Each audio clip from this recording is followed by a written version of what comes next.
कर्म का फल, एक आत्मा की अनोखी यात्रा।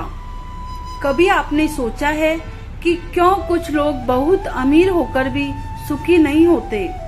क्यों किसी को बिना मांगे भी सब मिल जाता है और कोई लाख कोशिश के बाद भी खाली हाथ रह जाता है? इसका उत्तर है कर्म का फल। यह कहानी शुरू होती है एक प्राचीन समय में, जब देव ऋषि नारद और ऋषि अंगिरा तपोवन से लौट रहे थे। दोनों ही ब्रह्म ज्ञान के उच्चतम स्तर पर थे, परंतु जब ईश्वर के विधान की लीला सामने आई तो स्वयं नारद भी मुस्कुरा उठे। एक रहस्यमयी दुकान। रास्ते में चलते हुए नारद और अंगिरा की नजर एक मिठाई की दुकान पर पड़ी।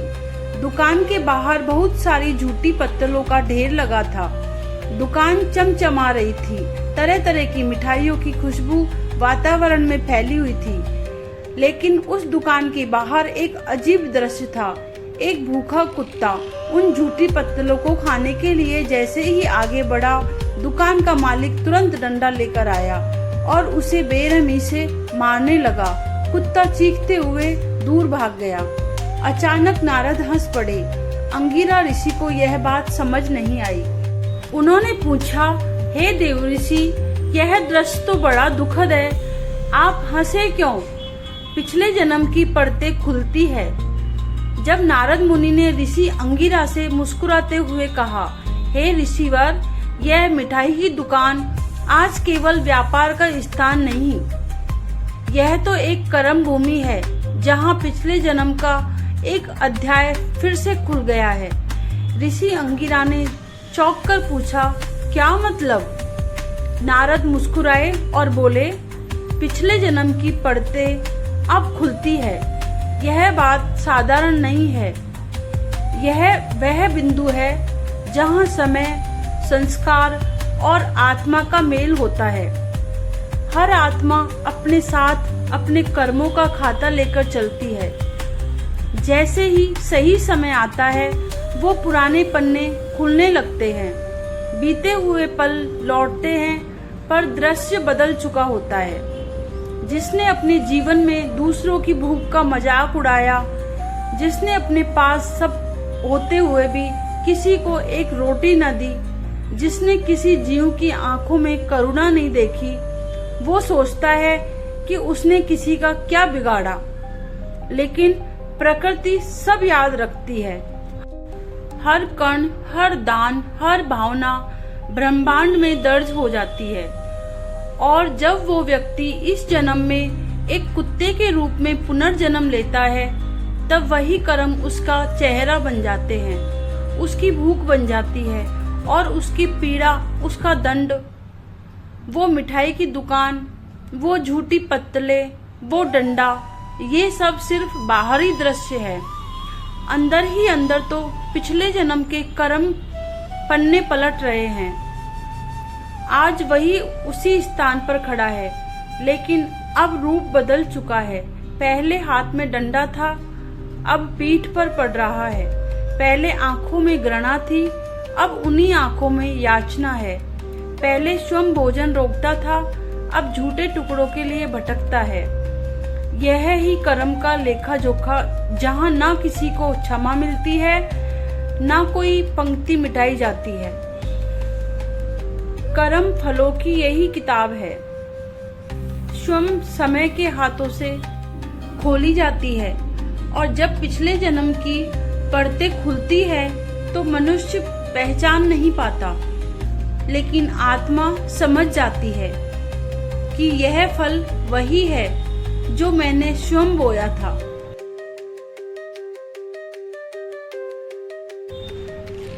कर्म की सुई वहीं घूमी, कर्म की सुई वहीं घूमी, वही भूमि। ये कोई साधारण पंक्ति नहीं, बल्कि सृष्टि का एक अटल नियम है।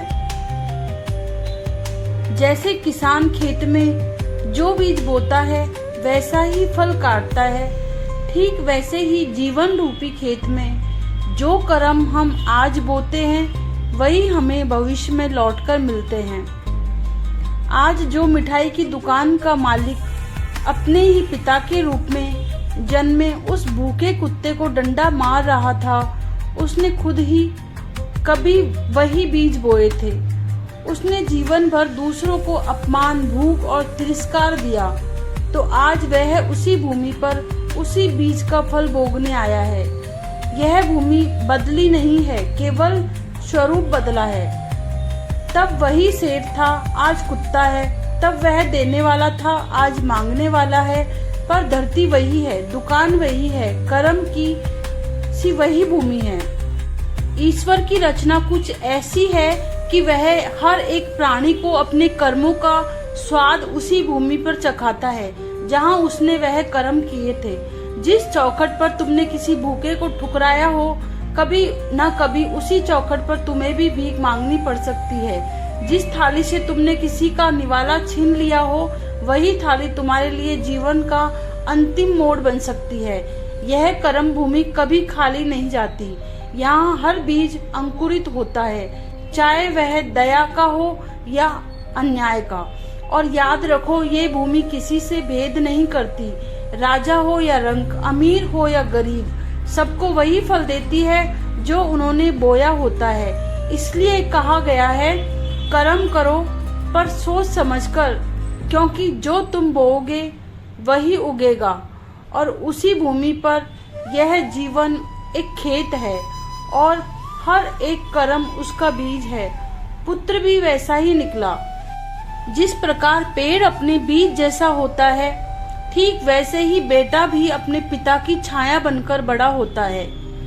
जिसने जीवन भर पैसे जोड़ने के लिए प्रेम, दया और करुणा को ठुकरा दिया, जिसने हर रिश्ते को अपने स्वार्थ के तराजू में तोला, जिसने भूखे को रोटी देने की बजाय डंडा चलाना सीखा, उसने क्या सिखाया अपने पुत्र को? जी हाँ, वही पुत्र भी वैसा ही निकला। कहते हैं, जैसा बोओगे वैसा ही पाओगे। उस कंजूस व्यक्ति ने अपने बेटे को कभी दया नहीं सिखाई, कभी यह नहीं बताया कि जरूरतमंद की मदद करनी चाहिए। उसे तो बस यही सिखाया, धन जोड़ो, किसी को मत दो, सब धोखेबाज है, केवल अपना भला सोचो। और जब वह स्वयं भूख से तड़पते हुए कुत्ते के रूप में जन्मा और उसी बेटे की दुकान के पास झूठी पत्तल में खाना ढूंढने आया, तो उस बेटे ने भी उसी कठोरता से डंडा उठाया, उसी गुस्से से चिल्लाया, उसी नफरत से दुत्कारा, जैसे कभी उसके पिता ने दूसरों को किया था। कहने को बेटा है, लेकिन संस्कार, सोच और व्यवहार में वह उसी पिता की प्रतिछाया है। जो बोया था वही उगा, जो सिखाया था वही पाया। आज वह कुत्ते के रूप में अपने ही पुत्र से अपमानित हो रहा है, लेकिन यह अपमान किसी और का नहीं, उसके अपने कर्मों का है। यह दृश्य केवल एक पशु और मनुष्य का नहीं, बल्कि यह एक संस्कारों और उनके फल का चक्र है। यही तो है कर्म का न्याय। जहाँ बेटे के हाथों में वही डंडा है जो कभी पिता ने दूसरों पर चलाया था, और अब पिता उसी डंडे की मार खुद झेल रहा है। शिक्षा और भाव। इस कथा से जो शिक्षा मिलती है वह केवल एक कुत्ते के रूप में जन्म लेने की नहीं, बल्कि हर मानव के लिए एक चेतावनी, एक आईना है। यह कथा हमें सिखाती है कि जीवन केवल भोग के लिए नहीं, करुणा, सेवा और सच्चे कर्मों के लिए है। जिस प्रकार उस कंजूस व्यक्ति ने अपने जीवन में दूसरों के प्रति प्रेम और दया का भाव नहीं रखा, वो रोज मिठाइयाँ तो बनाता था, लेकिन किसी भूखे को झूठी पत्तल भी नहीं देने को तैयार था। उसकी नज़र में धन सबसे बड़ा धर्म था, लेकिन आज वो ही धन उसकी आत्मा का बोझ बन गया। जीवन में संचित किया हुआ धन यदि सेवा में ना लगे, तो वो अगले जन्म में हमारे लिए केवल दुख का कारण बन जाता है। आज का मनुष्य भी इसी भ्रम में जी रहा है कि जितना जोड़ सके जोड़ लो, किसी को देना नहीं, बांटना नहीं, लेकिन वो भूल जाता है कि कर्म कभी मरता नहीं है। हर अच्छा या बुरा काम जैसे बीज बोया जाता है, वही बीज भविष्य में वट वृक्ष बनकर सामने आता है। कल्पना कीजिए उस कुत्ते की पीड़ा को जो कभी अपने ही हाथों से दूसरों को धक्का देता था। अब वही हाथ उसे डंडे से मार रहे हैं। जिस दुकान पर वह कभी मालिक था, आज उस दुकान के सामने वह लाचार खड़ा है।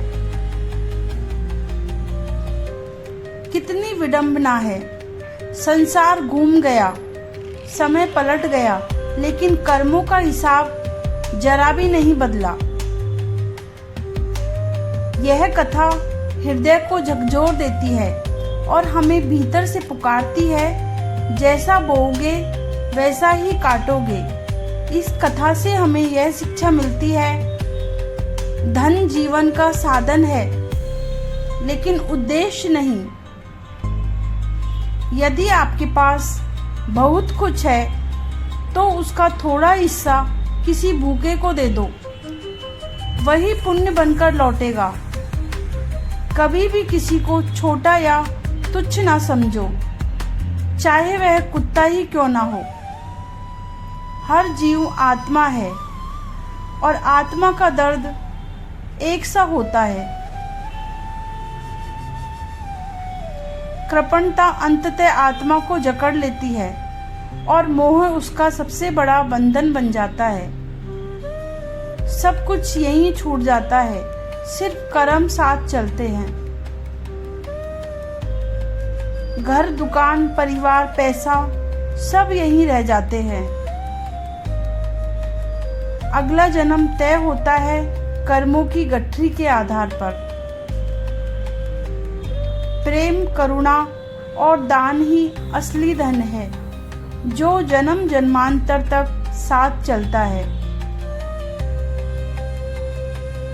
यदि हर मनुष्य यह समझ ले कि एक दिन उसे भी पिछले जन्म की पंक्तियों से गुजरना पड़ेगा, तो वह न तो कभी अभिमान करेगा, ना ही किसी भूखे की थाली छीन पाएगा। कर्म का फल कभी नहीं चुकता।